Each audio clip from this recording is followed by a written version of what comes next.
જે ગુનાઓ દાખલ થયો ત્યારે 7 જેટલા હીરા બાબતે આ ગુનાહિત કાવતરાની અને વિશ્વાસઘાતનો ગુનો દાખલ થયો હતો. એમાંથી 6 હીરાની ટોટલ રિકવરી કરી લેવામાં આવી છે. આ જે હીરા કબજે કર્યા છે એમાં 2 હીરા 5 કેરેટના, 2 હીરા 4.5 કેરેટના, એક 4 કેરેટનો અને એક 5.2 કેરેટનો છે. જે હીરા કબજે કર્યા છે એમાંથી એક હીરો અંદાજિત $1 લાખ અમેરિકન ડોલરનો છે અને અન્ય હીરાઓ 50 થી 60 હજાર અમેરિકન ડોલરના. કુલ મળીને 4 કરોડ ઇન્ડિયન રૂપીઝમાં, ઇન્ડિયન કરન્સીમાં 4 કરોડ રૂપિયાના હીરાઓ રિકવર કરવામાં આવે છે.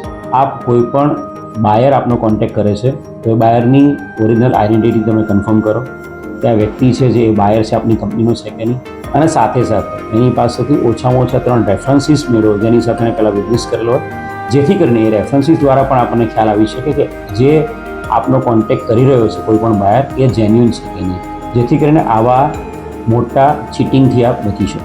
અનુજ અને ચેતન એક અન્ય આરોપી છે જે પકડવાનો બાકી છે, એના સંપર્કમાં આવ્યા હતા અને આ બધાએ ભેગા થઈને સુરતમાં મિટિંગ કરી હતી અને એક આખો પ્લાન જૂન મહિનામાં કર્યો હતો.